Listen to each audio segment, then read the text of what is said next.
కేవలం 7,999K up to 10 kgs వరకు బరువు తగ్గి అధిక బరువు నుంచి వచ్చే ప్రధాన సమస్యలను దూరం చేసుకోండి. చిరంజీవి, అల్లు అర్జున్ కొత్త సినిమా పనుల్లో బిజీగా ఉన్నారు. మెగాస్టార్ ఫోటో షూట్స్ తో పాల్గొంటే స్టైలిష్ స్టార్ స్టోరీ డిస్కషన్ లో ఉన్నాడు.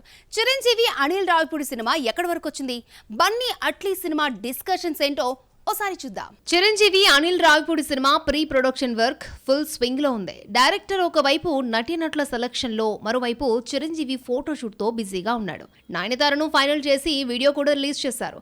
ఫోటోషూట్ లో చిరంజీవి యంగ్ గా కనిపించాడని తెలిసిందే. మరోవైపు అల్లు అర్జున్ నటిస్తున్న అట్లీ సినిమాపై కసరత్తులు మొదలయ్యాయి. ఇంతవరకు ఇండియన్ స్క్రీన్ పై రాని కాన్సెప్ట్ అంటూ ఊరుస్తున్న అట్లీ ప్రీ ప్రొడక్షన్ వర్క్ కోసం హైదరాబాద్ లోకి అడుగుపెట్టారు. ఈ సందర్భంగా ఎయిర్పోర్ట్ విజువల్స్ నెట్ లో వైరల్ అవుతున్నాయి. Allu Arjun Atlee movie regular shooting కాస్త లేట్ అయినా సినిమాపై 700 కోట్ల బడ్జెట్ పెడుతున్నారు. పనంతా విఎఫ్ఎక్స్ వర్క్స్ తోనే కావడంతో ఆ మధ్య హాలీవుడ్ వెళ్లి విఎఫ్ఎక్స్ సంస్థలను కలిసి వచ్చిన చిత్ర బృందం అదే వీడియోతో సినిమాను అనౌన్స్ చేసింది.